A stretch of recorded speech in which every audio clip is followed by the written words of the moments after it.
Ba ba ba ba, trumpet sound. Ba ba ba ba ba ba. Terrible businessman. He. How do they get paid? No, seriously, they haven't made a single dollar since the show has started.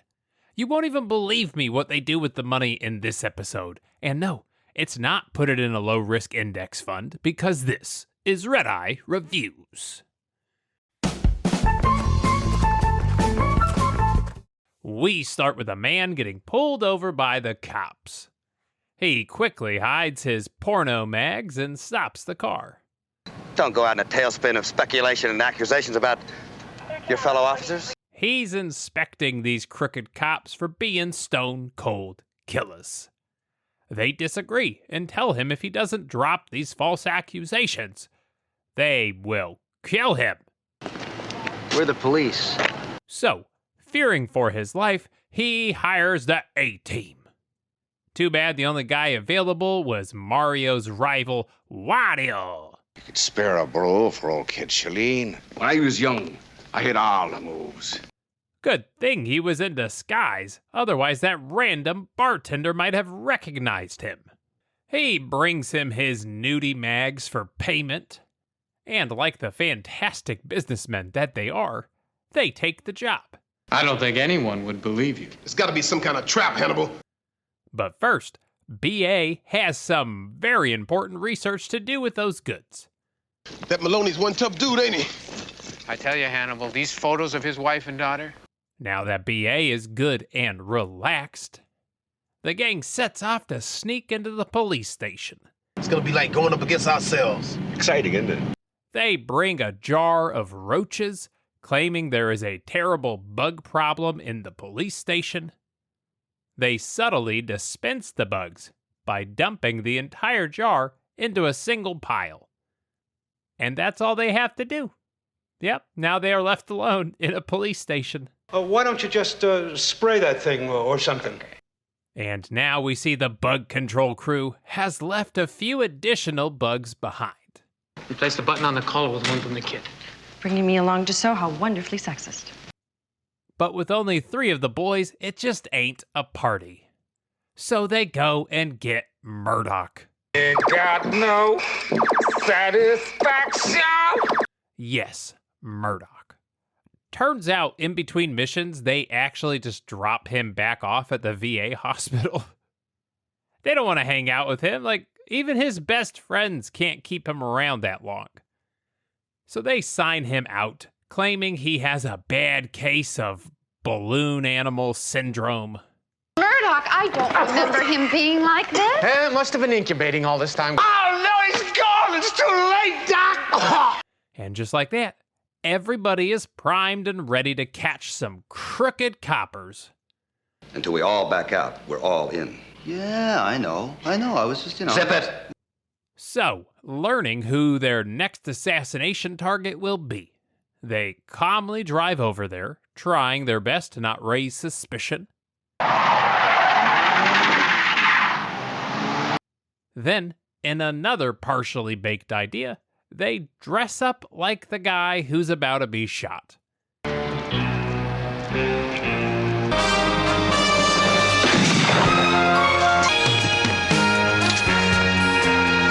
Well, I guess it's a good thing they didn't shoot you in the head. Heck of an actor, Hannibal. For a minute there, I thought that bulletproof vest didn't work. They threaten their violence with additional violence. So, unless they stop messing people up, these fools are gonna mess some people up. We're shut down. Take that back to Stark.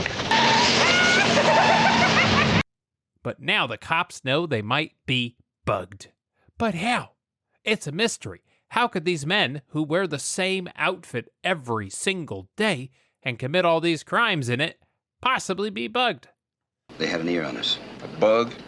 You think they had us bugged? It makes me nervous to think we might have been bugged.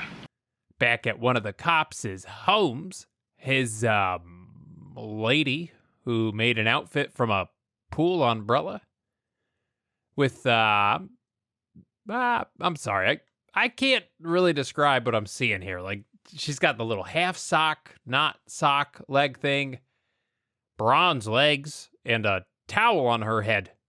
It's definitely something Britney Spears would wear these days. Have you guys seen Britney lately? Oh my God.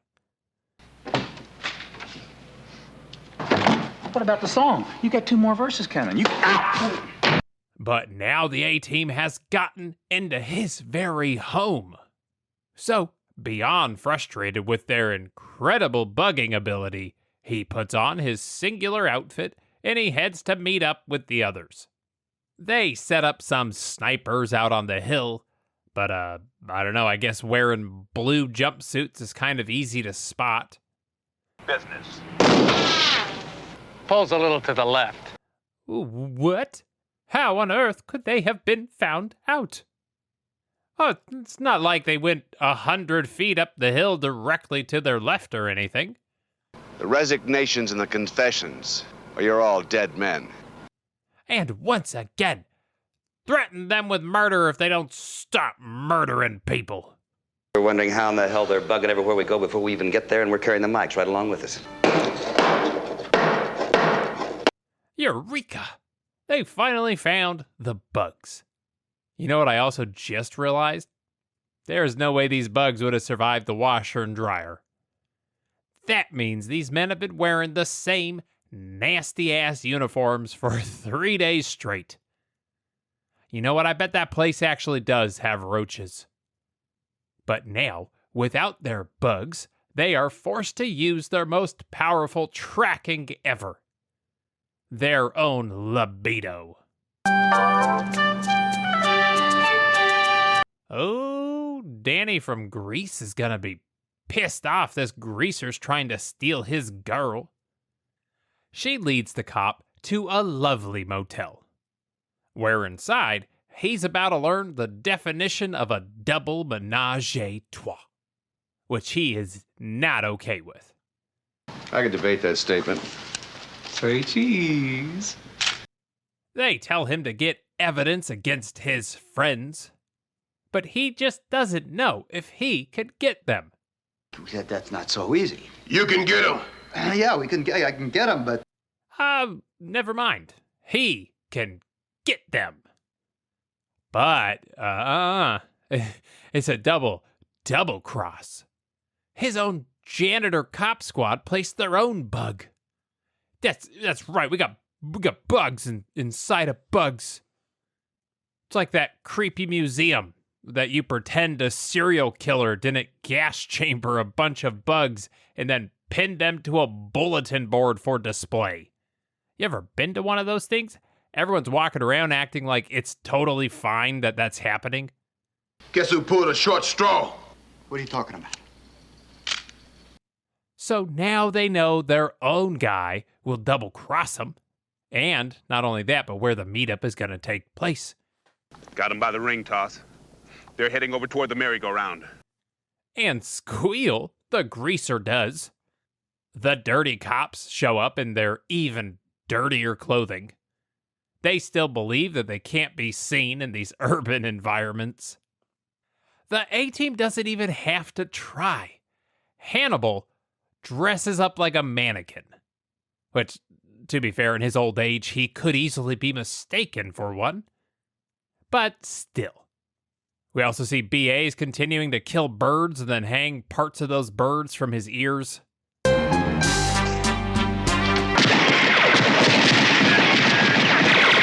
So they shoot the building up just like they were trained at the academy.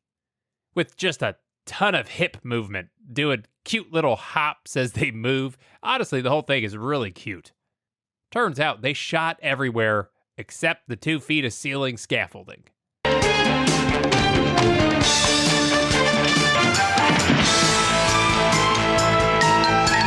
And during these intense fights, they get a copyright strike for the music they're using, and sadly, they have to remove it.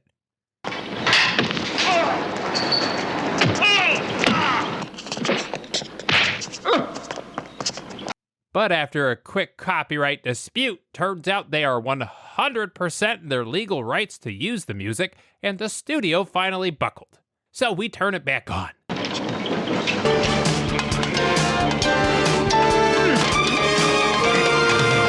Oh, and also, B.A. literally kills a car.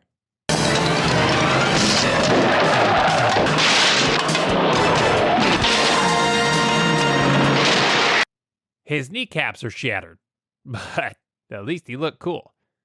And now that the job is done, the boys meet back up with the inspector. They keep up with their terrible business management skills. Turns out they actually pay him for helping him out. Tell me how that makes sense. That's the way Hannibal wanted it on this one. So stay tuned for the episode when they have to sell some of B.A.'s jewelry to afford gas money. But until then, let's head on over to Redeye Reacts. My, it looks like the problems of all time are weighing you down. Sir, those 3 wispy hairs are just doing a lot of heavy lifting for you. I thought maybe you didn't want this job. Hey, man, we don't work for no police. No prob. Great new stuff. Only the bugs will smell it. Yeah. All right. Replace the button on the collar with one from the kid. Bringing me along to show how wonderfully sexist. See that game last night? Oh, yeah. Lakers really did it to him, didn't he? Right, Harry, did you see that ludicrous display last night? What was Wenger thinking, sending Walcott on that early? The thing about Arsenal is they always try and walk it in. That is true. See you later, Moss. Well, there you go. What was that? What? You were saying football things in a football voice. How do you know about football things? Oh, it's this new site. It basically sends you a list of football phrases that you can use in normal conversation. Updated daily. It's great. I only use it so I can say something to the postman. Plan? I didn't hear anything about any plan. I must be fading in and out again. Anything else you'd like here? Everything I'd like, you got. I make my move. Oh, finally, a useful life hack. You can't find a brush to sweep up your desk? Just any old handgun will do just as good. Doesn't make me feel too good. Shut up, Murdoch. Shut up. Guess who pulled a short straw? What are you talking about? That is it. Thank you so much for watching. It's the A-Team. What more can I say? I have a blast watching this show. Just the intro music gets me so Randy? No? Gets me so hyped, guys, that I changed my name to Randy. What'll BA wear next? I can't wait to find out.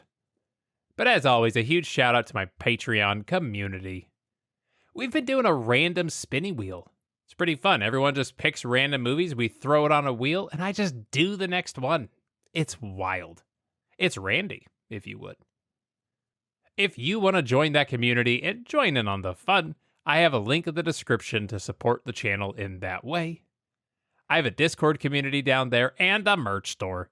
I will see you next time, and until then, stay happy and stay healthy. That Maloney's one tough dude, ain't he? I tell you, Hannibal, these photos of his wife and daughter,